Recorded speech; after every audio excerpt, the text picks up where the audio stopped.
चलो हाँ जी नैन्सी बताइए, आप कुछ कह रहे थे, बताइए। सर कल डाउट सॉल्विंग क्लास लगेगी? कल सुबह तो नहीं है आपकी, कल सुबह सेशन नहीं है आपका डीएसएस। आपका नेक्स्ट डीएसएस आई थिंक आपका सैटरडे को आएगा, ठीक है।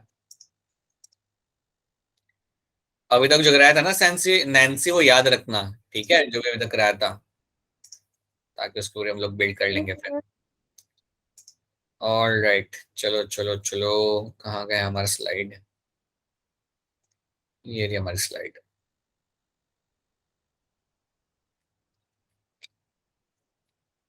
Alright, so these are the things we have seen, और ये सारी चीजें आपको आई एम अज्यूमिंग की काफी क्लियर है यहाँ पे, दैट कौन सी कंडीशन में क्या आपका यहाँ पे हो रहा है। सो प्लीज नो दैट जब भी आप कोई हाई इंटेंसिटी एक्सरसाइज अगर आप कर रहे हो यहाँ पे, then you will get to see कि आपका टेम्परेचर आपका बढ़ेगा, CO2 आपका बढ़ेगा, और आपका पीएच यहाँ पे नीचे जाएगा।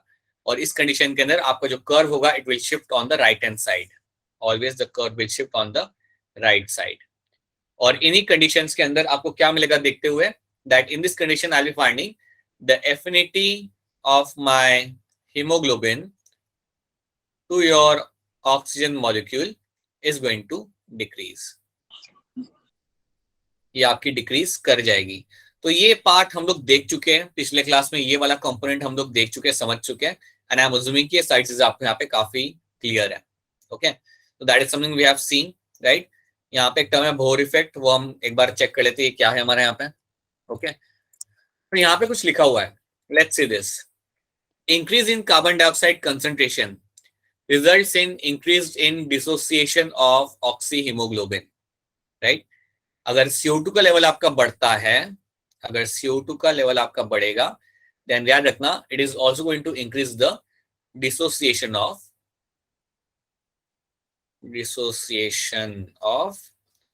oxyhemoglobin. That means आपका हीमोग्लोबिन ऑक्सीजन जो यहाँ पे जुड़े हुए हैं, इनका डिसोसिएशन भी आपका यहाँ पे इंक्रीज हो जाएगा। There will be increase in the dissociation of haemoglobin and oxygen.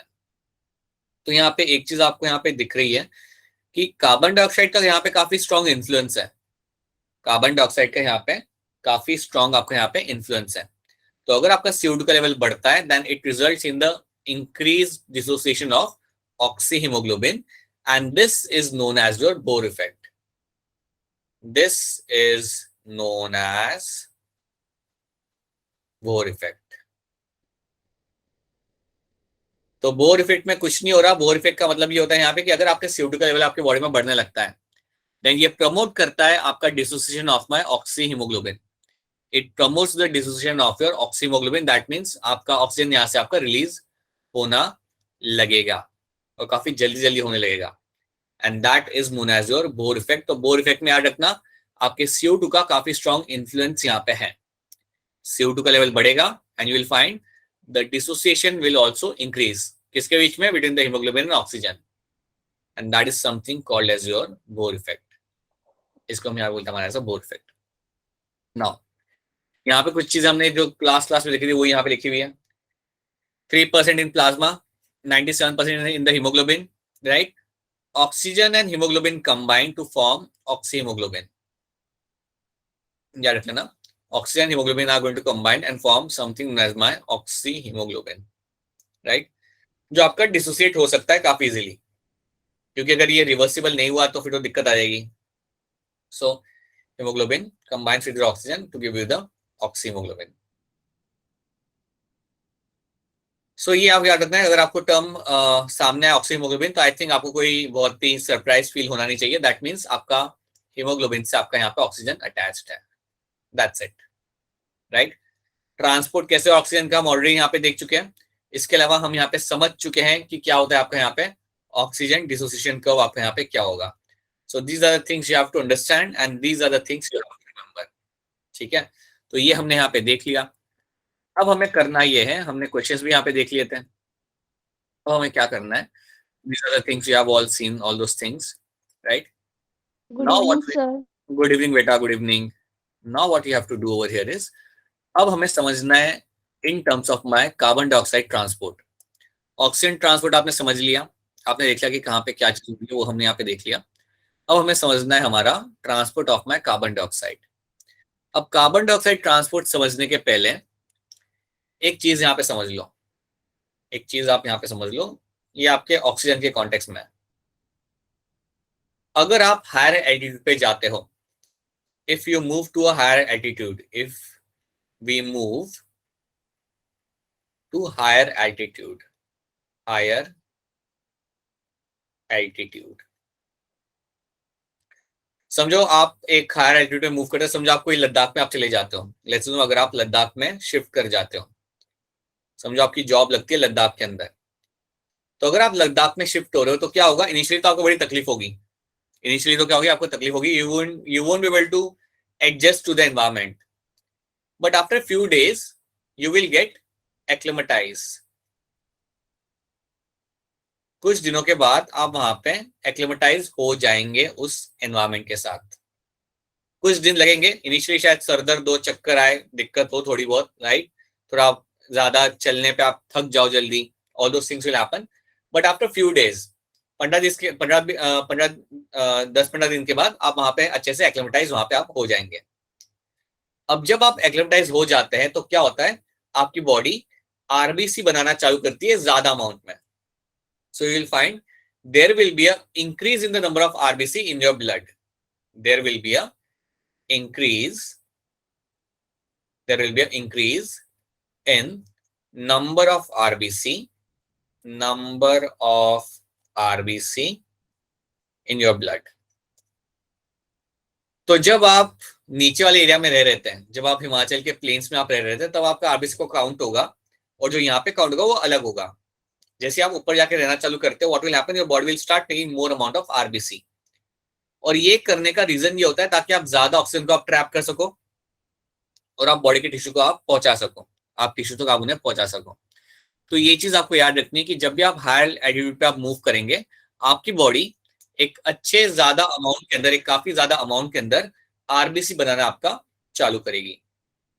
और ये करने का रीजन ये होता है ताकि आप ज्यादा ऑक्सीजन को आप लाइक ट्रैप कर सको। वैसे भी एटमॉस्फेयर में ऑक्सीजन का लेवल होगा कम हाई एल्टीट्यूड के अंदर, उसे आप ट्रैप कर सको and you are able to supply that nutrition, that oxygen to the body tissues. It will take some days, कुछ दिन लगेंगे, लेकिन एक बार कुछ दिनों के बाद आपकी बॉडी ज्यादा आरबीसी आपको बनाना चालू कर देती है, और इसलिए आप वहां पे एक्लिमेटाइज हो पाते हो, इसलिए आप वहां पे एक्लिमेटाइज हो पाते हो। देखो एक चीज याद रखना, ऐसे हायर एल्टीट्यूड के ऊपर आपको वैसे भी कई सारे लोग वहां पे देखने के लिए आपको मिल जाते हैं, कई सारी ट्राइब की पॉपुलेशन वहां पे होती है जो आपको वहां पे पहले से ही वहां पे आपको मिलती है रहते हुए। आप जब वहां पे जाते हो, आप नए होते हो, तो आपको थोड़ा टाइम लगता है एडजस्ट होने में, एक्लिमेटाइज होने में उस एनवायरमेंट के साथ। पर एक बार अगर आप वहां पे हो जाते हो, देन आपको कोई दिक्कत नहीं आती, देन आप भी उतना ही फिजिकल वर्क कर पाते हो जितना वो लोग कर पाते हैं, राइट। तो पॉइंट यहाँ पे ये है कि आपको याद रखना है that there will be a increase in the number of RBC as you move to the higher altitude। जैसे आप हायर एल्टीट्यूड पे मूव हो गए, आपका आरबीसी का काउंट यहाँ पे आपका बढ़ जाएगा। तो ये एक चीज आपको यहाँ पे याद रखनी है in terms of your higher altitude and your RBC count. और ये कराई से जा रहा है ताकि आप ज्यादा से ज्यादा ऑक्सीजन को आप ट्रैप कर सको जो काफी थिन है उस एटमॉस्फेयर के अंदर। So that is something you have to know, right. In case अगर आपके कोई जान पहचान वाले अगर इंडियन आर्म फोर्सेस में है, जो 100% होंगे ही, right, because yeah you get to see that, तो अगर उनकी कभी पोस्टिंग आती है ना लद्दाख में, तो उनको एकदम से उस एलिवेशन पे नहीं लेके जाते हैं, उनको पहले एक्लिमेटाइज कराया जाता है स्मॉलर एलिवेशन के ऊपर। ले में उनके कहीं पर ले में जब वो उतरते हैं तो उनको लोअर ग्राउंड पे उनको पहले एक्लिमेटाइज कराया जाता है, and then they start putting them into the higher altitude, ताकि उनकी बॉडी अडेप्ट कर पाए फटाफट with the different kind of environmental conditions। So that is something which will happen to them। That is how you do, that is the same thing you do when you go for a climb like Mount Everest or Kanchenjunga। अगर आप कोई भी climb कर रहे होते हो तो वहां पे भी आपको एक्लिमेटाइज कराया जाता है, फिर आपको आगे बढ़ाया जाता है, और else it can be फेटल।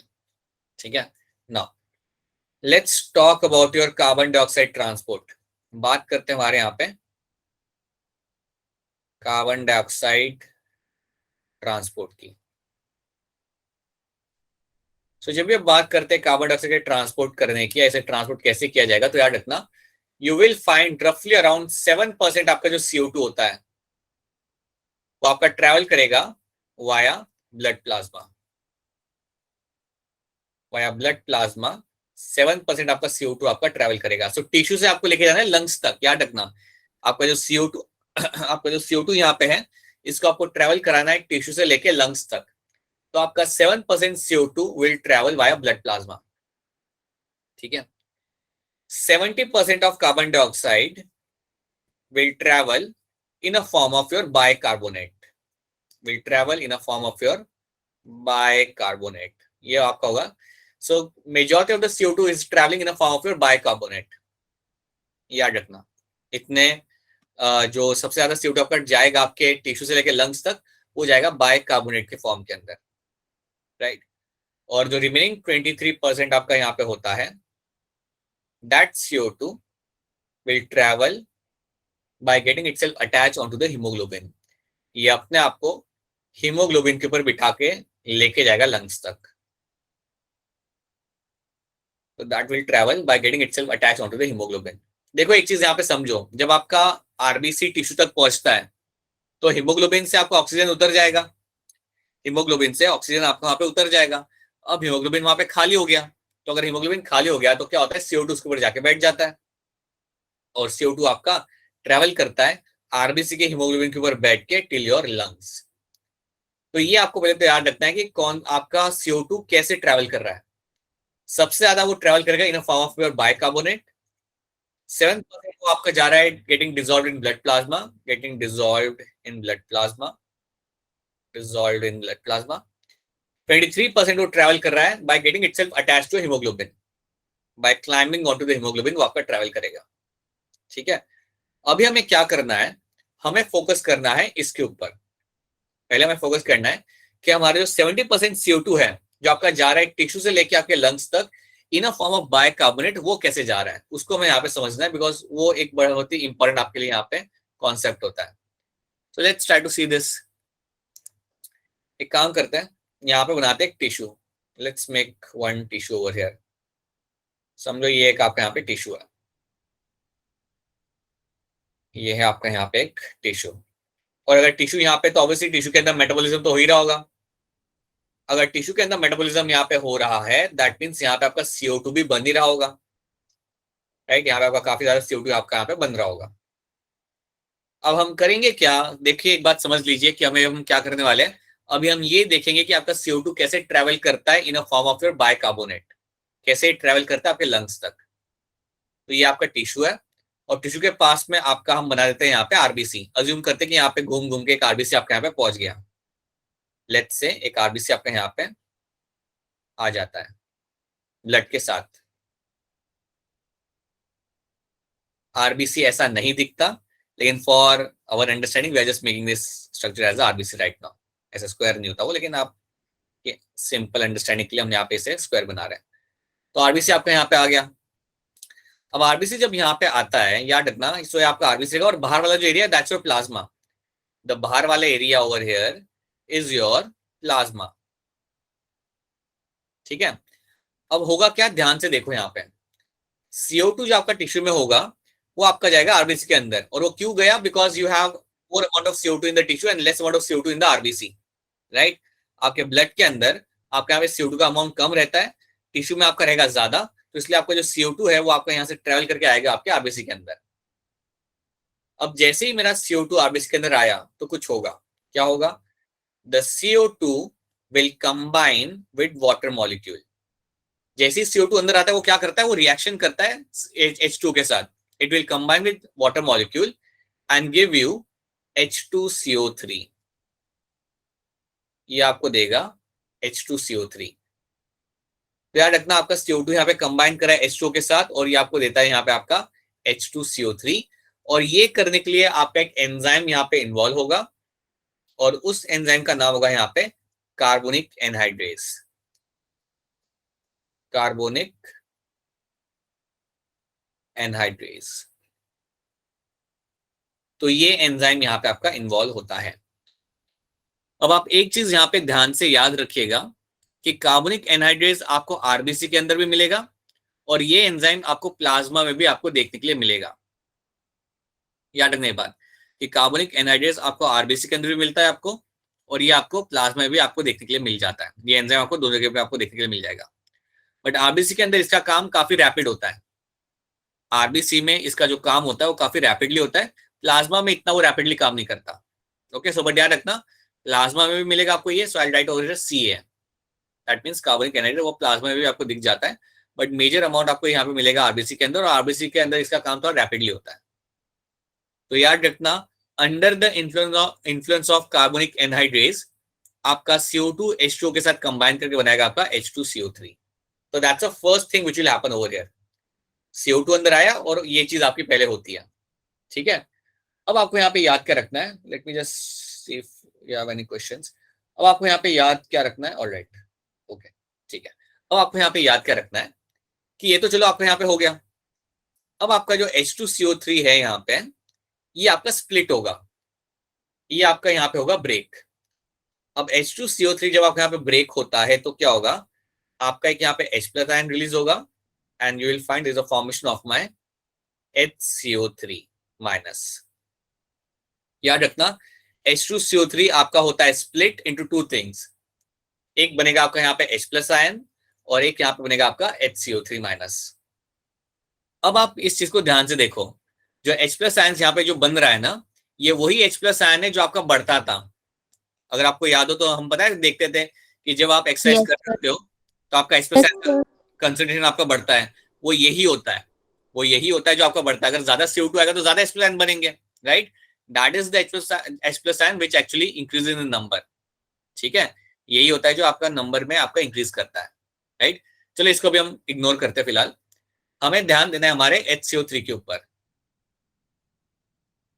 HCO3 जो आपका यहाँ पे बन चुका है, ये यहाँ पे ज्यादा टाइम तक रहेगा नहीं, it won't stay in the RBC for long, इसको आरबीसी के अंदर नहीं रुकना।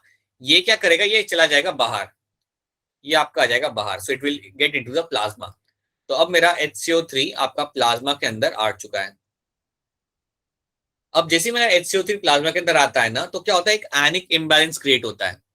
एक नेगेटिव आयन आपका जैसे ही बाहर आता है तो it will create a kind of imbalance, ये आपका एक आयनिक इम्बैलेंस यहाँ पे क्रिएट करेगा। तो इस दौरान क्या होगा, क्योंकि यहाँ पे आपका एक आयनिक इम्बैलेंस यहाँ पे क्रिएट हो रहा है, so what will happen now over here, यहाँ पे क्या होगा आपका, दैट आपका जो क्लोरीन आयंस होंगे जो आपके बाहर होंगे प्लाज्मा के अंदर, वो आपके अंदर दौड़ते हुए आएंगे ताकि एक बैलेंस क्रिएट कर सके। So chlorine ion will get inside the RBC, chlorine ion from outside will get inside the RBC. और जब ये आपका इवेंट हो रहा है, जो क्लोराइड आयंस जो आप कहते हैं यहाँ पे, जब वो आपके आरबीसी के अंदर आते हैं दौड़ के, इस इवेंट को हम बोलते हैं यहाँ पे हमारा एज अ क्लोराइड शिफ्ट,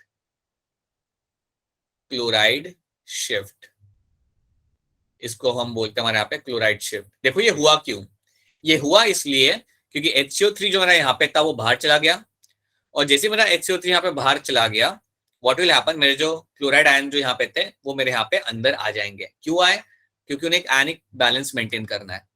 ज्यादा HCO3 बाहर होते हैं तो वो नेगेटिव हो जाता है चार्ज बाहर प्लाज्मा का, राइट, वो आपको नहीं करना। तो आपको एक आयनिक बैलेंस मेंटेन करना है यहाँ पे, so chloride ion will get inside the RBC over here. तो पहले तो आपको इतने स्टेप्स यहाँ पे पहले आपको समझने हैं। एक बार फिर स्टार्टिंग से यहाँ पे आपको बता रहा हूँ, CO2 आपका था, वो आपका आया आरबीसी के अंदर, राइट, और जैसे वो CO2 आरबीसी के अंदर आया तो क्या होगा, उसको आप रिएक्ट कराते हो वाटर के साथ to give you H2CO3, so that will happen under the influence of carbonic anhydrates, ठीक है। ये जो H2CO3 यहाँ पे होगा, that will split into your HCO3 and H+ ions. आपका जो H2CO3 यहाँ पे है, that will split into HCO3 and H+ ions. HCO3 ज्यादा टाइम तक अंदर रहेगा नहीं, वो चला जाएगा आपका बाहर, राइट, इन द प्लाज्मा। और जैसे वो प्लाज्मा में गया, वो टाइम पे क्या होगा, आपको एक आयनिक बैलेंस मेंटेन करना है, तो क्लोराइड आयन आपका आ जाएगा यहाँ पे अंदर, right. So chlorine molecule will get inside the RBC, और उसको हम बोलते हैं यहाँ पे हमारा क्लोराइड शिफ्ट, ठीक है। क्या इतना आपको यहाँ पे समझ आ रहा है, यहाँ पे क्या हुआ, is this portion clear to all of you, क्या यहाँ तक आपको स्टोरी समझ आ रही है, yes, yes, yes, राइट। अब एक और चीज याद रखो, ये जो क्लोराइड शिफ्ट यहाँ पे हुआ ना, इसको हम एक और टर्म बोलते हैं, इसको हम बोलते हैं हैमबर्गर फिनोमेना। ये तो नाम याद रहेगा, हैमबर्गर फिनोमेना। सो हैमबर्गर फिनोमेना, अगर आपसे कोई पूछे कभी आपको क्वेश्चन में दिख जाए ना, what is a hamburger phenomena, that is nothing but a chloride shift. जो मेरा जहाँ पे क्लोराइड शिफ्ट हो रहा है उसे हम बोलते हैं हमारा हैमबर्गर फिनोमेना, ठीक है। So that is something you have to know. ये एक चीज आपको यहाँ पे याद रखनी है, ठीक है बेटा। अपने आप को म्यूट कर लीजिए। कौन है ये? तो यह सोचकर कि एक्सक्यूज मी सर। बताइए। सर बोलिए। क्या बोला था आपने? हैमबर्गर? हाँ, hamburger phenomena, right. Okay sir. So that is something you will find happening over here. Okay. अब यहाँ पे आपका क्या हो रहा है यहाँ पे? Now this is something you will, अब ये चीज आपके यहाँ पे हो गई। अब आपको याद क्या रखना है यहाँ पे कि आपका जो HCO3 यहाँ पे था, आपका जो HCO3 आपका जो बाहर आ गया, ये क्या करता है? ये आपका सोडियम आयन के साथ कंबाइन कर लेता है। ये आपका कंबाइन करता है विद द सोडियम आयंस। ये सोडियम आयंस जो प्लाज्मा में होते हैं ना, उनके साथ ये कंबाइन करेगा and that will lead to formation of my NaHCO3। NaHCO3। तो ये आपका इस तरीके से यहाँ पे बन जाएगा, that is my sodium bicarbonate. अगर देखोगे यहाँ पे, that is your sodium bicarbonate. So Na ion will combine with the HCO3 and will lead to a formation of my NaHCO3। इतना ही आपको फिलहाल यहाँ पे याद रखना है, ठीक है। इतना ही आपको यहाँ पे याद रखना है। और एक और चीज रखना है, ये जो आपका एक्सप्रेस साइंस था ना, ये आपका आरबीसी में रहेगा। और ये जो पीएच आपका नीचे जाता है ना, ये बहुत ज्यादा नीचे नहीं जाता, याद रखना। ये जो पीएच हम बोलते हैं ना कि पीएच आपका एसिडिक हो रहा है, ये कुछ बहुत ज्यादा एसिडिक नहीं होता, ये बहुत माइन्यूट आपका डिफरेंस क्रिएट होता है वहां पे। बट हाँ, आप याद रखेंगे पीएच नीचे जा रहा है, पीएच आपका नीचे जा रहा है, ये तो आप याद रखेंगे यहाँ पे। बट याद रखना, ये बहुत स्ट्रांगली लाइक नीचे नहीं जाता। इट्स नॉट लाइक कि 4-5 हो गया, वो 6 भी नहीं होता एक्चुअली में। वो आपका रहेगा लाइक अराउंड लाइक 7.1, 7.4 से 7.1 या 7.2 तक जाएगा वो, और कुछ नहीं जाएगा, राइट। तो बट याद रखना, पीएच आपका नीचे जाता है इसकी वजह से। Okay, but this express ion will remain in the RBC. ये आपका आरबीसी में आपको अंदर रहेगा, that will remain in the RBC. और इतनी स्टोरी आपके यहाँ पे हो जाती है। अब जैसे ही आपका सोडियम बाइकार्बोनेट यहाँ पे बन गया, अब क्या होगा? इसी फॉर्म में आपका जो कार्बन डाइऑक्साइड है वो आपका जाएगा टुवर्ड्स द लंग्स। इसी फॉर्म के अंदर आपका जो कार्बन डाइऑक्साइड है, इस बाइकार्बोनेट के फॉर्म के अंदर, ये ब्लड के साथ ट्रेवल करते करते हुए जाएगा टुवर्ड्स द लंग्स। तो इस तरीके से आपका CO2 आपका ट्रेवल करते हुए जाएगा। तो देखो अभी हम कर क्या रहे हैं, we are trying to understand the story of bicarbonate. हम समझने की क्या कोशिश कर रहे हैं यहाँ पे कि हमारा बाइकार्बोनेट फॉर्म में कैसे ये ट्रेवल करता है। आपका बाइकार्बोनेट फॉर्म के अंदर ये कैसे ट्रेवल करेगा, ठीक है। और ये ट्रेवल कैसे करेगा, याद रखना, आपका HCO3 एक बार बनेगा ना, जब वो आपका बाहर आएगा, कंबाइन करेगा with sodium ion to form sodium bicarbonate. और इसके बाद आपका जो पूरा ब्लड है वो जाएगा टुवर्ड्स द लंग्स इसी फॉर्म के अंदर, राइट। तो इस तरीके से आप उसे ट्रैवल कराते हो, इस तरीके से आप CO2 को आप ट्रैवल कराते हो। तो आपने भी क्या देखा कि टिश्यू में से आपका जो CO2 है वो आपका कैसे आपके आरबीसी के अंदर आ गया, that is something you have seen. अब आप समझोगे कि ये जो CO2 है ये आपके लंग्स में आप कैसे भेजोगे। यहां तक तो हमने देख लिया। Now you will understand that how I will send this CO2 into the lungs. इसको मैं लंग्स में कैसे भेजता हूँ वो आप यहाँ पे देखोगे अब। तो पहले तो हमने ये देख लिया कि डिसॉल्व फॉर्म में जा रहा है 7%। कार्बामिनो कंपाउंड मतलब ये अटैच हो रहा है हीमोग्लोबिन के साथ, ये हीमोग्लोबिन से अटैच होकर ये जा रहा है एंड एज अ बाइकार्बोनेट 70%, ठीक है। Now let's try to see this thing in the lungs level पे। लंग्स वाला पार्ट बनाने के लिए आई होप ये वाला पोर्शन क्लियर है। I hope this slide is clear to all of you. Yes, sir. Yes, sir. Yes sir. Yes, sir. So now let's move on to your lungs वाला part. कि देखो tissue से तो आपने निकाल लिया, अपनी गाड़ी निकलेगी वहां से, पूरा ब्लड अब आपका जाएगा टुवर्ड्स द लंग्स। और समझ नहीं आ रहा तो इंटर करके पूछ लेना कि सर कुछ समझ नहीं आ रहा। So now what will excuse me sir. बताइए, बोलिए बोलिए सर बोलिए। सेकंड स्लाइड निकालोगे आप? ये वाली? तो सेकंड स्लाइड। Yes sir. हाँ, इसमें तो वही है जो आगे लिखा था, 7% आपका जा रहा है डिसॉल्व कार्बन डाइऑक्साइड प्लाज्मा के अंदर। कार्बामिनो कंपाउंड मतलब हीमोग्लोबिन से अटैच होकर वो जा रहा है एंड 70% जा रहा है एज अ बाइकार्बोनेट, जिसके ऊपर हम लोग फोकस कर रहे हैं कि जा कैसे रहा है और कैसे रिलीज करेगा, जिसके ऊपर हम यहाँ पे ध्यान दे रहे हैं, ठीक है। Now okay sir. अब हम पहुंच गए यहाँ पे लंग्स तक पहुंच गए। सो समझो यहाँ पे मैं बता देता हूँ आपके यहाँ पे लंग्स है। सो ये आ गया आपके यहाँ पे लंग्स तक हम पहुंच गए। लंग्स बोलू एल्वेलाई बोलू आपको समझ आ जाना चाहिए, ठीक है। अभी हम दोनों को एज अ सेम चीज ले रहे हैं। यहाँ पे पार्शियल प्रेशर ऑफ O2 तो काफी ज्यादा होगा फॉर श्योर। यहाँ पे O2 का कंसेंट्रेशन तो काफी ज्यादा होगा और यहाँ पे CO2 रहता है कम, राइट। यहाँ पे O2 का पार्शियल प्रेशर कितना होगा? सर 104। हाँ जी, 104. कैसे भूल जाते हो? Yes, it's going to be 104, right. ठीक है, अब सोचो आपका आरबीसी आपके प्लाज्मा के साथ यहाँ तक पहुंच गया, पूरा ब्लड जो आपका था यहाँ पे, आपका यहाँ पे पहुंच गया। कौन से कलर का हमने बनाया था? हमने बनाया था, यस ठीक है, इसी कलर का वापस बनाते हैं। समझिए आपके यहाँ पे पहुंच गया। सो अब देखो एक चीज समझो यहाँ पे कि आपका आरबीसी यहाँ पे आ चुका है और बाजू में आपका प्लाज्मा भी उसके साथ पहुंच गया होगा, right. So you will also have a plasma reaching along with RBC. अब एक चीज आप यहाँ पे समझो कि आप सोडियम बाइकार्बोनेट को तो लंग्स में दे नहीं सकते हैं।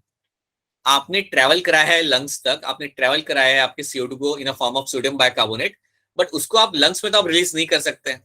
तो अब यहाँ पे क्या होगा वो हम देखते हैं। आपका जो सोडियम बाइकार्बोनेट यहाँ पे है, इसके साथ क्या होगा, let's try to understand that thing. Sodium bicarbonate अब आपका होगा यहाँ पे स्प्लिट। जैसे आप लंग्स तक पहुंच जाते हो ना, what will happen, it will split now. और जैसे स्प्लिट होगा तो व्हाट विल हैपन, ये स्प्लिट होगा और बनाएगा Na+ आयन एंड बनाएगा आपका यहाँ पे HCO3। HCO3 आपका ये बनाएगा। तो देखो क्या हुआ यहाँ पे, आपका जो सोडियम कार्बोनेट बाइकार्बोनेट था यहाँ पे, वो आपके यहाँ पे स्प्लिट हो गया और अब आपको मिल रहा है यहाँ पे HCO3 और Na+ आयंस। अब ये जो HCO3 है ये वापस से आरबीसी के अंदर जाएगा। ये जो HCO3 यहाँ पे आपके पास है, it will now enter inside the RBC. Now this will enter inside the RBC. अब जैसे आपका HCO3 अंदर जाता है, नाउ व्हाट विल हैपन, आपका HCO3 जैसे ही आपका अंदर पहुंच गया तो वापस से मेरा आयनिक इंबैलेंस क्रिएट होगा। अगेन आई विल फाइंड, क्या देखो जो बाहर चली गई Yes, चीज वो आपकी वापस अंदर आ रही है, अब वापस से आयनिक इंबैलेंस क्रिएट होगा। तो अब क्या करेंगे हम लोग, अंदर जो हमने लिया था उसको हम बाहर निकाल के वापस डाल देंगे। तो अंदर हमने क्या लिया था यहाँ पे, So chlorine. क्लोरीन हमने लिया chlorine. था, right. So that chlorine will be sent back into your plasma. इसको आपने वापस से प्लाज्मा में रिलीज कर देना है ताकि आप आयनिक बैलेंस आप मेंटेन कर सको। तो ये जब क्लोरीन वापस से बाहर गया तो इसको हम बोलते हैं यहाँ पे हमारा क्लोराइड बैक शिफ्ट। इसको बोलते हैं हम लोग यहाँ पे हमारा क्लोराइड बैक शिफ्ट, राइट। इसको बोलेंगे हम यहाँ पे हमारा क्लोराइड बैक शिफ्ट। तो याद रखते हैं ये कब हो रहा है, ये आप लंग्स के पास पहुंच गए तब हो रहा है। तो क्लोरीन वापस आ गया, HCO3 वापस अंदर आ गया। अब HCO3 अंदर आएगा तो क्या करेगा ना, it will combine with the H+ ions. ये जो H+ आयंस जो आपके थे वहां पे, उनके साथ ये कंबाइन करेगा। और जब ये इनके साथ कंबाइन करेगा देन आप जानते हो कि अब ये क्या बनाएगा, it will form my H2 CO3. CO3. Right. तो H2CO3 मेरे यहाँ पे बन चुका है अब यहाँ पे। And now what will happen, पूरा रिवर्स रिएक्शन अब आपके यहाँ पे होगा। H2CO3 will now split into your H2O। Water and carbon. Water and बिल्कुल सही। H2CO3 will now split into your, ultimately into your H2O plus CO2। ये आपका यहाँ पे बन जाएगा। और ये करने के लिए भी, ये रिवर्स रिएक्शन करने के लिए भी आपका यहाँ पे इन्वॉल्व जो होता है वो आपका होता है कार्बोनिक एनहाइड्रेज। ये करने के लिए भी आपको यहाँ पे एंजाइम इन्वॉल्व होगा, that is the same enzyme, that is my carbonic anhydrase. ये रिवर्स भी रन कर सकता है। तो अब यहाँ पे हुआ कि आपका H2O बन गया, आपका CO2 यहाँ पे बन गया, राइट। अब देखिए हमने किया क्या, हमने इसको ट्रेवल करा के लाया पूरे ब्लड के अंदर in a form of your bicarbonate, right. और जैसे आप इसको यहाँ पे लेके आते हो, अब आप कहते हो कि यार इसको ले तो हम आए बाइकार्बोनेट फॉर्म के अंदर, लेकिन हमें इसमें से CO2 को वापस बनाना है। So now NaHCO3 will break down, HCO3 बनेगा, वो अंदर आएगा। जैसे ही HCO3 मेरा अंदर आ रहा है, क्लोराइड आयंस को बाहर जाना पड़ेगा ताकि आप एक आयनिक बैलेंस आप मेंटेन कर सको। HCO3 will now combine with your H+ ions, right, and will form the H2CO3। और ये आपस में ये वापस से आपका स्प्लिट करके बनाएगा आपका H2O and CO2। और जैसे आपका CO2 बन गया तो CO2 का लेवल तो यहाँ पे ज्यादा ही है वैसे ब्लड के अंदर, because this is my deoxygenated blood है मेरा यहाँ पे। तो ये जो CO2 मेरा यहाँ पे होगा, ये दौड़ दौड़ के मेरा जाएगा लंग्स के अंदर। Lungs. So this CO2 will now travel into the lungs and that's how you transport the CO2। तो इवन दो हम उसे ट्रांसपोर्ट करें, देखो इवन दो हम उसे ट्रांसपोर्ट कर रहे हैं इन अ फॉर्म ऑफ बाइकार्बोनेट, देखो इन अ फॉर्म ऑफ बाइकार्बोनेट हम उसे ट्रांसपोर्ट कर रहे हैं, बट एंड में जब आपको उसे एक्सचेंज करना है तो एक्सचेंज जो आप CO2 के फॉर्म में आप करोगे, उसको उस फॉर्म में आप नहीं कर सकते। सो ये पूरा रिवर्स रिएक्शन आपके यहाँ पे होगा and the CO2 will get inside the RBC, right. और sorry will get inside the lungs. और लंग्स से आपका O2 तो आता ही रहेगा, लंग्स से आपका O2 जो यहाँ पे है उसने तो आना ही है, ये O2 जो यहाँ पे ये आपका यहाँ पे आ ही जाएगा, ठीक है। So that is something we will find happening over here। सो ये जो पाथवे हमने यहाँ पे देखा ना, ये जो हमने पाथवे यहाँ पे देखा कि एक टिश्यू से आपका CO2 कैसे जा रहा है आरबीसी के अंदर, और कैसा आपका आरबीसी से आपका CO2 जा रहा है आपके लंग्स के अंदर, ये आपको यहाँ पे समझना जरूरी है. That is something you have to understand. ये जो हमने जितनी भी चीजें यहाँ पे देखी है, आपको ये टर्म्स याद रखने पड़ेंगे. क्लोराइड बैकशिफ्ट क्या होता है, and then what is my chloride shift क्या होता है. You have to know all those things, right. And what is your Hamburger phenomena. That's chloride shift जो यहाँ पर है उसे हम बोलते हैं हमारा हैमबर्गर फिनोमेना है, उसको ही हम यहाँ बोलेंगे. ठीक है. सो क्या ये 2 स्लाइड्स आपको सही तरीके से क्लियर है आप सबको यहाँ पे? Are this 2 slides Yes, sir. right? These slides should be like very much clear to all of you. They are like very important, so that is something should be without any दिक्कत यहाँ पे याद रहनी चाहिए ये slides. Okay. Now अब हमने ये देख लिया, तो बेसिकली हमने यहाँ पे समझ लिया कि बाइकार्बोनेट फॉर्म में ये कैसे ट्रैवल करता है. ये एक कॉम्प्लेक्स होता है थोड़ा, यही एक पार्ट है जो थोड़ा कॉम्प्लेक्स है. बाकी चीजें तो बड़ी सिंपल है. यहाँ पे कार्बामिनो कंपाउंड में क्या होता है ना, it is attaching to the haemoglobin. तो अगर तुम यहाँ पे सोच लो कि यहाँ पे मैं बना देता हूँ ना, चलो ना एक हीमोग्लोबिन बना ही देते हैं. यहाँ पे अज्यूम करो कि यहाँ पे हीमोग्लोबिन है, right. Assume that you have a haemoglobin over here. तो इस हीमोग्लोबिन के ऊपर समझो मेरा CO2 जाके लग गया. अभी ले रहा हूँ, समझो 4 लगते होंगे, यहाँ पे लग गया. तो वो ट्रैवल करेगा हीमोग्लोबिन, जब आरबीसी आ रहा है लंग्स तक, राइट. तो इसके साथ ट्रैवल पहुंच गया, लंग्स तक पहुंच गया. अब लंग्स पे जब ये पहुंच चुका होगा तो मेरा CO2 यहाँ से निकल जाएगा. It will get inside the lungs over here, और जो O2 होगा वो इसके ऊपर आके बैठ जाएगा क्योंकि ये तो खाली हो गया. तो जैसे ही मेरा CO2 ये हीमोग्लोबिन से निकल गया, देन व्हाट विल हैपन, आपका जो O2 होगा वो उसको जाके ऑक्यूपाई कर लेगा क्योंकि अब आपको O2 को ट्रैवल कराना है. तो that is something you have to know. कई सारे CO2 जो आपके यहाँ पे होंगे, याद रखना, वो आपके ट्रैवल करेंगे. Around 23% of CO2 will travel along with the haemoglobin. याद रखिएगा, अराउंड 23% ऑफ CO2 आपके हीमोग्लोबिन के ऊपर बैठ के ही उन्होंने ट्रैवल करना है. They will travel by sitting on the haemoglobin, right. तो ये आपको इतना याद रखना है. अगर आपको इतना याद रहता है, then I don't think you will miss any question based on CO2 transport. अगर आप इतना याद रख सकते हो, then you can not miss question based on this. ये एंजाइम का नाम याद है, बड़ा इंपॉर्टेंट एंजाइम है, कार्बोनिक एनहाइड्रेज. ये आपको आरबीसी के अंदर मिलेगा और आपको ये प्लाज्मा में भी आपको देखने के लिए मिलेगा. ऐसा नहीं कि सिर्फ एक जगह मिलेगा, आपको दोनों जगह पे आपको देखने के लिए आपको मिल जाता है, राइट. एंड ये वाला कंपोनेंट आपको याद रखना है. 23% getting themselves attach on to the haemoglobin क्योंकि वो खाली पड़ा है जब वो आप जा रहे हो लंग्स के side. 70% in a form of your bicarbonate. ये क्वेश्चन मल्टीपल टाइम्स आता है, ये क्वेश्चन मल्टीपल टाइम्स आ चुका है, वुड से ये मल्टीपल टाइम्स आ चुका है, तो ये याद रखना है आपको. And 7% is something which will try getting dissolve in the blood plasma. तो देखा जाए तो CO2 ज्यादा इजीली डिसॉल्व हो रहा है यहाँ पे कंपेयर टू O2. O2 कितना हो रहा था डिसॉल्व ब्लड प्लाज्मा के अंदर? 3% बेटा, 3%. हाँ जी, 3% आपका O2 ज्यादा था इन डिसॉल्व इन ब्लड प्लाज्मा. तो देखा जाए तो ये काफी ज्यादा अच्छे से यहाँ पे डिसॉल्व हो रहा है, right. It is much more better than your O2 comparatively. So that is something you have to know. इतना कंपोनेंट आपको यहाँ पे याद रखना है. These are the things you have to know in terms of my carbon dioxide transport. तो क्या ये वाला पोर्शन आपको यहाँ पे क्लियर है? Is this part clear to all of you? Yes, sir. यहाँ पे स्टोरी फटाफट देख लो. यहाँ पे क्या हो रहा है, कार्बन डाइऑक्साइड वाटर से कंबाइन करके यहाँ पे बना रहा है आपका carbonic acid, that is your H2CO3, और ये स्प्लिट होता है into your hydrogen ions and your HCO3, right. That's bicarbonate form में आपके बन रहा है यहाँ पे. अब इस स्टेटमेंट्स को हम फटाफट देख लेते हैं. यहाँ पे क्या लिखा है इन लोगों ने.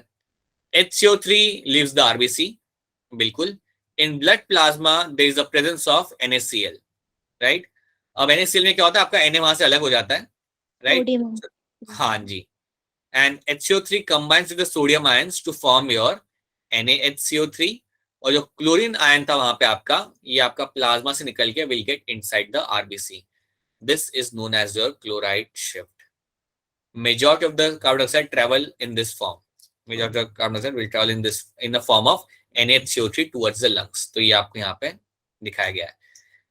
सेम चीज यहाँ पे पिक्चर में बता के रखी हुई है. जो मैंने आपको वहां पे बताया वो अच्छे पिक्चर में यहाँ पे बना के रखी हुई है. जो मैंने वहां पे अलग सी हैंड राइटिंग में आपको बता के दिखाया, वो आपको एक काफी अच्छे से यहाँ पे आपको इन्होंने बना के दिखाया. यहाँ पे इवन यहाँ पे इन्होंने देखा क्या दिया है यहाँ पे कि ये जो H+ आयन जो यहाँ पे निकलता है ना, ये जो आपका अलग हो रहा है, ये भी हीमोग्लोबिन से जाके अटैच हो जाता है. बट ये ज्यादा दिक्कत क्रिएट नहीं करता. याद रखना, आपका pH नीचे बिल्कुल जाता है बट बहुत ज्यादा डिफरेंस नहीं आता उसके अंदर, ठीक है, बट आप तो याद रखिए कि पीएच नीचे ही जा रहा है, right. Then we have this part, ये हमने टिश्यू से ले लिया हमारा, यहाँ से हमने टिश्यू से हमने उठा लिया हमारा CO2। अब हम पहुंच गए हमारे लंग्स के साइड। तो देखो यहाँ पे क्या लिखा हुआ है, near by the lungs NaCO3 will dissociate and form HCO3 and Na ions. HCO3 will go back into the RBC जो हमने देखा था, and this leads to a movement of chlorine ion from RBC back into the blood plasma. HCO3 अगर अंदर गया तो जो अंदर क्लोरीन भेजा था हमने उसे आप वापस से बाहर लेके आओगे, और इसको हम बोलते हैं यहाँ पे हमारा क्लोराइड बैकशिफ्ट।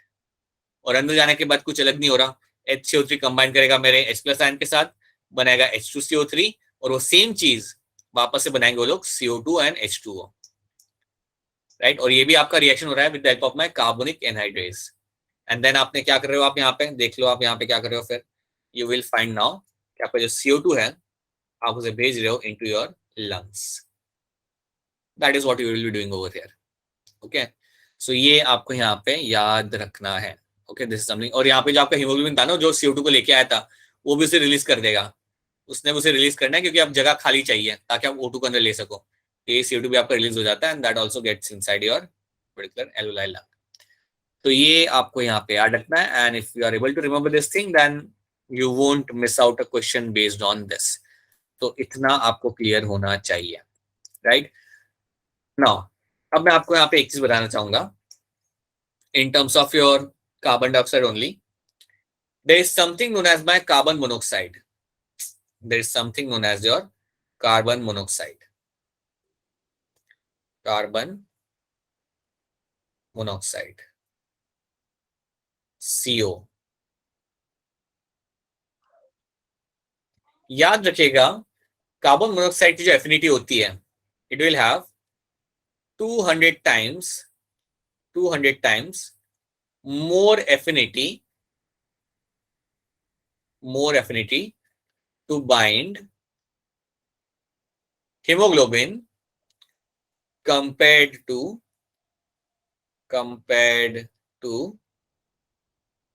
ऑक्सीजन। याद रखिएगा कार्बन मोनोऑक्साइड जो एफिनिटी होती है वो 200 टाइम्स मोर होती है हीमोग्लोबिन से बाइंड करने की compare to my oxygen molecules. तो अगर कार्बन मोनोऑक्साइड अगर आप इनहेल कर लेते हो तो ये फटाफट जाके हीमोग्लोबिन को ऑक्यूपाई कर लेगा, ये फटाफट जाके हीमोग्लोबिन को ऑक्यूपाई कर लेगा। अब वो हीमोग्लोबिन ऑक्सीजन को बिठा नहीं सकता, ये चीज याद रखना। तो अगर आपको मैं अगर यहाँ पे एग्जांपल दूं तो कई बार क्या होता है कि कभी कई जगह पे अगर आग लग जाती है तो आग लगने के बाद आपकी जो गैस रिलीज होती है वो आपकी होती है कार्बन मोनोऑक्साइड। तो लोगों की डेथ इसलिए होती है क्योंकि वो इनहेल करते हैं हद से ज्यादा कार्बन मोनोऑक्साइड। याद रखने की बात को, अगर कोई इंडिविजुअल हद से ज्यादा कार्बन मोनोऑक्साइड अगर वो इनहेल कर रहा है देन व्हाट विल हैपन, ये जाके हीमोग्लोबिन के ऊपर जाके बैठ जाएंगे, ये जाके हीमोग्लोबिन के ऊपर जाके बैठ जाएंगे। और अगर ये हीमोग्लोबिन को ऑक्यूपाई कर लेते हैं देन श्योरली मेरा हीमोग्लोबिन आपका ऑक्सीजन ट्रांसपोर्ट नहीं कर पाएगा। So assume that this is my haemoglobin, और अगर आप इनहेल करते हो आपका कार्बन मोनोऑक्साइड देन क्या होगा, ये फटाफट जाके बैठेगा ऊपर से, ऐसा नहीं कि जल्दी आराम से आके बैठेगा, it will go quickly and sit on the all the active sites of haemoglobin. और अगर ऐसा होता है then this can be fatal, this can turn out to be a fatal, ये आपका फेटल होता है and you find people dying because of that. क्योंकि एक बार अगर कार्बन मोनोऑक्साइड अगर आपके यहाँ पे जाके बैठ गया देन आपका हीमोग्लोबिन तो ऑक्सीजन लेके जाएगा नहीं, सो दैट मींस आपके टिश्यूज को, इंपॉर्टेंट टिश्यूज को ऑक्सीजन मिलेगा नहीं, and that leads to death of the individual. इसके वजह से आपके इंडिविजुअल की वहां पे डेथ हो जाती है कुछ मिनटों के बाद। याद रखना this is something going to be fatal. और जब आपका कार्बन मोनोऑक्साइड आपका कंबाइन करता है आपके हीमोग्लोबिन के साथ, that is your carboxy haemoglobin, carboxy haemoglobin, that will lead to formation of your carboxyhemoglobin। और अगर आपको ब्लड के अंदर ये देखने के लिए मिल रहा है, ये आपको क्वेश्चन आएगा क्योंकि पहले भी आ चुका है आपके एग्जाम के अंदर, ये आपको आगे भी आ सकता है। अगर आपको ब्लड के अंदर हद से ज्यादा कार्बोक्सीहीमोग्लोबिन अगर आपको दिख रहा है देन आपको लोग पूछेंगे कि आपके बॉडी के अंदर कौन सी गैस आ चुकी है, देन आंसर आपका हमेशा होगा the answer is going to be your carbon monoxide. Carbon monoxide is the one जो आपकी गैस आपकी बॉडी में आ चुकी है, and because of that you are finding there is an excess of carboxyhemoglobin, right? तो ये चीज आपको याद रखनी है. This is one thing you have to know in terms of carbon monoxide. इसकी जो एफिनिटी होती है वो 200 टाइम्स मोर होती है. तो ये अगर अगर देखा जाए ना, तो अगर बहुत कम कंसंट्रेशन भी होगा ना अगर आपके बॉडी के अंदर कार्बन मोनोऑक्साइड का, तब भी वो जाके चिपक जाएगा आपके हीमोग्लोबिन के साथ. अगर काफी कम भी कंसंट्रेशन अगर इसका होता है, तब भी वो हीमोग्लोबिन को जाके वहां पे पकड़ लेगा. और वो इसलिए होगा क्योंकि इसकी एफिनिटी ज्यादा होती है कंपेयर टू ऑक्सीजन. इसकी एफिनिटी काफी ज्यादा है हीमोग्लोबिन के साथ. That is something which you will find happening over here. तो क्या ये वाला स्लाइड आपको यहाँ पे समझ आया? Is this slide clear to all of you? Yes, sir. Yes, sir. Right. तो एक ये Yes, sir. कंपोनेंट है आपका यहाँ पे. Again this is something you all have to remember कि यहाँ पे ये चीज आपके यहाँ पे हो जाती है. राइट. अब मैं आपको यहाँ पे एक और चीज बताऊंगा. Something in terms of my EPO. EPO stands for my erythropoietin. Erythropoietin. ये एक आपका हार्मोन होता है. Erythropoietin is basically a hormone. और ये आपका जो हार्मोन है, let me mention this is a hormone. और ये जो आपका हार्मोन है, ये आपका आ कहां से रहा है? ये आपका आ रहा है किडनी में से. याद रखना, this is a hormone which is coming from the kidney. This hormone is going to be coming from the kidney. अब क्वेश्चन ये कि हार्मोन करता क्या है. अब मैंने आपको बोला था कि जैसे आप एक हायर एलिवेशन पे जाते हो और वहां पे रहना चालू करते हो, मतलब एक हायर एल्टीट्यूड पे आप जाके रहना चालू करते हो, देन व्हाट विल हैपन, आपकी बॉडी में आरबीसी का काउंट बढ़ेगा. ये मैंने आपको बताया था कि आपके बॉडी के अंदर आरबीसी का फॉर्मेशन आपका बढ़ने लगेगा. सो वो आरबीसी फॉर्मेशन होता है under the influence of this hormone. जो इरिथ्रोपोइटिन आपका जो यहाँ पे हार्मोन है, ये जाके आपके बोन मैरो को जाके बोलेगा, so this hormone will go and tell the bone marrow to start making a huge amount of RBC to initiate RBC formation. तो ये याद रखना, आपका जो RBC फॉर्मेशन आपका जो होता है ना, वो इसके इन्फ्लुएंस के अंदर ही होता है. तो जैसे आप हायर एलिवेशन पे गए तो व्हाट विल हैपन, आपकी बॉडी इरिथ्रोपोइटिन बनाना चालू करेगी, रिलीज करना चालू करेगी. आई वुड से रिलीज करना वो चालू करेगी. और ये जाके बोन मैरो को जाके बोलेगा, ये जाके बोन मैरो को जाके ट्रिगर करेगा कि आप यहाँ पे आरबीसी बनाना चालू करो और एक अच्छे अमाउंट में आप आरबीसी यहाँ पे बनाना आप चालू कर दो. तो that is something your erythropoietin will go and tell your bone marrow, and that's when you will find कि आपका आरबीसी का अमाउंट आपके ब्लड में बढ़ने लगेगा. तो ये चीज आपको यहाँ पे याद रखनी है. अगर आप इतना समझ सकते हो कि आरबीसी फॉर्मेशन होता है जब आप हायर एलिवेशन पे जाते हो, तो ये भी याद रखना कि ये करने के लिए आपका कौन सा हार्मोन यहाँ पे इन्वॉल्व होता है, कौन सा हार्मोन है which will trigger the RBC formation, and that is your erythropoietin. Right. अब इसको शॉर्ट में हम लोग बोलते हैं एज अ EPO. शॉर्ट में इसको हम टर्म यूज करते हैं यहाँ पे as a EPO. And very often ये जो EPO आपका यहाँ पे जो टर्म है, इसको इवन यूज किया जाता है as a performance enhancing drugs. इस बात को ध्यान से सुनो. EPO को आप इवन कई बार यूज कर सकते हो as a athlete, as a performance enhancing drugs. कोई मुझे एक्सप्लेन कर सकता है इसको कैसे मैं यूज कर सकता हूँ as a performance enhancing drugs? EPO को कैसे मैं EPO को यूज कर सकता हूँ as a performance enhancing drugs? I hope आपको इतना टर्म तो समझ आ रहा है कि what do mean by performance enhancing drugs. ये वो ड्रग्स होते हैं जो एज ए एथलीट आप यूज कर सकते हो. Yes, sir. As a athlete आप यूज कर सकते हो, जो यूज नहीं करने होते लेकिन आप ये कर पाते हो. अब I tell you how this is going to work. It's a very quite interesting thing कि इसको आप कैसे वो लोग यूज करते हैं. सो व्हाट हैपेंस ना, लेट्स अज्यूम कोई एथलीट है जो मैराथन रन कर रहा है या साइकिलिंग कर रहा है या स्विमिंग कर रहा है. तो इसमें क्या होता है, जब आप कोई एक्टिविटी कर रहे हो जिसमें आप मैराथन रन कर रहे हो, आप एक बहुत लंबी रेस रन कर रहे हो, या आप साइकिलिंग कर रहे हो जिसमें बहुत, it's a very long process, it like 1-2 घंटे की रेस होती है. तो यहाँ पे क्या होता है, आपको कॉन्स्टेंटली आपकी बॉडी को ऑक्सीजन का सप्लाई चाहिए होता है और उससे ही आप अपनी पेस मेंटेन कर पाते हो. राइट. तो ये लोग यहाँ पे क्या करते हैं, व्हाट पीपल डू ना, they take the shot of EPO, they take this erythropoietin का डोज ये लोग लेते हैं. अब जब आप इरिथ्रोपोइटिन आप बॉडी के अंदर ले रहे हो, सो व्हाट विल हैपन, आपकी बॉडी ज्यादा आरबीसी बनाएगी. नेचुरली जितना बनता है उससे ज्यादा आरबीसी आपकी बॉडी बनाएगी. और अगर आपकी बॉडी ज्यादा आरबीसी बना रही है देन दैट मीन्स ज्यादा आसानी से आप हर एक टिश्यू को आप ऑक्सीजन दे पाओगे। इवन दो अगर आप नीचे मतलब इवन अगर आप हाई एल्टीट्यूड में अगर आप नहीं भी हो तब भी आपका आरबीसी बनेगा यहाँ पे, क्योंकि आपने ये आपको रिलीज करवाया, आपने ये आपने बॉडी के अंदर इंजेक्ट किया, आपका आरबीसी फॉर्मेशन आपका बढ़ेगा। अगर आरबीसी फॉर्मेशन अगर आपके यहाँ पे बढ़ेगा then this RBC will trap more amount of O2, ये ज्यादा O2 को पकड़ के लाएंगे। और अगर ये ज्यादा O2 को पकड़ के लाएंगे तो जब मैं रन करूंगा 1 घंटे के लिए एक मैराथन के अंदर, तो वो O2 सप्लाई मेरे टिश्यूज को हमेशा मिलता रहेगा। मेरे टिश्यूज को as a nutrient that O2 will keep on getting them very easily compare to a person जो ईपीओ नहीं ले रहा। जो ईपीओ नहीं ले रहा उसके मसल्स एक टाइम बाद लाइक थकने लगेंगे, राइट, बिकॉज वहां पे अब O2 इतना है नहीं।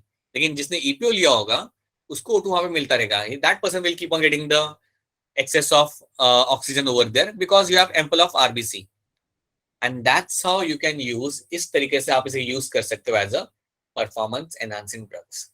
इस तरीके से इसे यूज किया जाता है। तो ये कुछ स्पोर्ट्स में ये काफी यूजफुल होता है, जैसे आपका हो गया, जैसे मैंने बोला आपका कोई रनिंग हो गया, मैराथन हो गया, साइकिलिंग आपका हो गया, उसमें यूज किया जा सकता है। एंड पहले इसके बारे में ज्यादा मालूम था नहीं because it is actually natural substance. अगर देखा जाए तो एक बात समझो यहाँ पे कि ये सब्सटेंस जो बॉडी आपकी ऑलरेडी बनाती है, बट अगर आप बाहर से ले रहे हो तो इसका अमाउंट काफी ज्यादा रहता है बॉडी के अंदर, and it will have a strong influence on the bone marrow. ठीक है, तो अगर कभी आपने शायद सुना होगा या शायद ना भी सुना हो, एक फेमस साइक्लिस्ट था जिनका नाम था लैंस आर्मस्ट्रॉन्ग। शायद आपने नाम सुना नहीं होगा। नील आर्मस्ट्रॉन्ग का तो नाम सुना Yes, होगा sir. आपने, तो वैसे ही ये था। Yes, sir. नील आर्मस्ट्रॉन्ग ने कुछ नहीं किया Yes, था, sir. he was a genuine person. Lance Armstrong was a cyclist, right? And he was accused of taking EPOs. अगर इनके आप रिकॉर्ड देखोगे तो ये हर सीजन में यही जीतता था। हर सीजन के अंदर एक इनका रेस होता था जिसको हम बोलते थे tour de France. Tour de France अभी भी होता है और इसमें वो हर टाइम ये जीतते थे। वो इतने फेमस हो गए थे because he used to win all the time. But बाद में जब इन्होंने पता किया, लोगों ने पता किया that he is when they get to realize that he was actually using the EPOs, then उनके जितने भी मेडल्स थे ना वो सारे वापस ले लिया। कि जितने भी उनकी फोर्थ पोजीशन जिस भी उनकी आई थी वो सारी की सारी उनसे उन्होंने वापस ले ली, right. So that is one of the very good example of EPO being used as a PED। कई बार आपको स्मॉल टर्म में लिखा होता है PED, that means performance enhancing drugs. Drugs को आप थोड़ा और डिटेल में पढ़ोगे 12th के अंदर, बट याद रखना what your EPO does, right, and it can have some selective advantages. Yes surely it can have some selective advantages. हाँ, लेकिन जो स्पोर्ट्स में आपको स्किल सेट दिखाना होता है उसमें इसका ज्यादा फायदा नहीं होता। क्रिकेट में इसका ज्यादा फायदा नहीं है। क्रिकेट में it's all about skill set, तो उसमें इसका कोई ज्यादा फायदा है नहीं, राइट। बट या some other different kind of sports you might find कि ये आपको बड़ा ही हेल्प करता है। ठीक है, तो मैं आपको चाहता हूं कि ड्रग्स वाला पार्ट तो ठीक है, आप पहले इतना याद रखो अच्छे तरीके से कि आपका EPO करता क्या है, इरिथ्रोपोइटिन करता क्या है। It will trigger the RBC formation, that's one thing. Second thing, ये आ कहां से रहा है, it is coming from the kidneys. ये आपका आ रहा है यहाँ पे किडनीज में से, राइट। और ट्रिगर ही किसको करेगा, it will go and trigger your bone marrow. ये बोन मैरो को जाके यहाँ पे ट्रिगर करेगा and then what will happen, आपका RBC काउंट आपके यहाँ पे बढ़ने लगेगा। तो क्या ये वाला कंपोनेंट आपको यहाँ पे समझ आया? Is this part clear to all of you? Yes, sir. Yes, sir. Yes, sir. Yes, sir. Please ये याद रखिएगा, इरिथ्रोपोइटिन और स्टोरी याद रखना है यहाँ पे, राइट। और कहाँ से आ रहा है वो याद रखना, और ये हार्मोन है, right, it's a hormone. Then remember about the carboxy hemoglobin, आपको याद रखना है यहाँ पे कि क्या बन रहा है, और ये अगर बन रहा है बॉडी के अंदर that's not a good thing by any means, right. That will lead to a poisoning and that will lead to a death, right. इसको हम बोलते हैं, इवन हम इसे कहते हैं as a carbon monoxide poisoning. अगर ये होता है then it's a fatal thing. जब 9/11 हुआ था, इनके अगर आपको मालूम होगा, जब वर्ल्ड ट्रेड सेंटर पे जब आपके प्लेन्स लाइक क्रैश हुए थे, तो काफी लोग कार्बन मोनोऑक्साइड की वजह से उनकी डेथ हुई थी। Because until people could reach over there to help them, there was way too much amount of smoke over there and they have inhaled already that much amount of smoke and the people died over there. So it is something which is going to be very fatal अगर ये आपका होता है तो, ठीक है। So and these are the things you have to know. अब बात ये है कि जब तक आप क्वेश्चन सॉल्व नहीं करोगे तब तक आपका इसके ऊपर हाथ बैठेगा नहीं। So I'll be giving you a few questions, if not today, by tomorrow morning, based on transport of carbon dioxide. उसके ऊपर बेस आपको मैं 7-8 क्वेश्चन दूंगा, प्लीज सॉल्व करिए, गो थ्रू देम, राइट। अगर आप मुझे सेंड नहीं कर रहे तब भी कोई बात नहीं, but at least solve them quickly, okay. and just do that so that you have a good hand on this particular topic, right? So yeah, that's it. If you have any question, please go ahead and ask your question. अगर आपके पास कोई question है यहाँ पे, then please go ahead and ask your question if you have any question based on this. Nothing? All right. So इतना sir. पहले, हाँ जी, इतना पहले आपको यहाँ पे रखना है. And याद रखना, what will happen when you move to the higher altitude? Your body will acclimatize and then you will find the RBC formation will initiate. और जो आपका RBC यहाँ पे फॉर्मेशन आपका यहाँ पे हो रहा है, then याद रखिएगा कि ये भी आपका EPO की वजह से ही हो रहा है, बट ये EPO आपका नेचुरली बनता है. This EPO is something which is being formed naturally and that is something which is going to be triggering the RBC formation. ठीक है, that is something you have to know. इतना आपका रहेगा. So basically आज के lecture में आपने देखा कार्बन डाइऑक्साइड ट्रांसपोर्ट जो आपको याद रखना है, और जो लास्ट पोर्शन था आपका ऑक्सीजन डिसोसिएशन कर्व का, वो आपने यहाँ पे देखा. These are the things you have to know, right? So all right, I'll just stop the screen share right now, and if you have any question, please go ahead and ask your questions. ठीक है. And one other thing, जब भी आपके सुबह के sessions होते हैं, then first of all always come with the idea कि आपको वो करना है जो आपको यहाँ पे समझ नहीं आया, and once you are done with that, then you can ask the random questions जो कोई भी दूसरे टॉपिक का हो सकता है, then we can do that, right? All right, one more thing I want to tell you over here is कि even though आप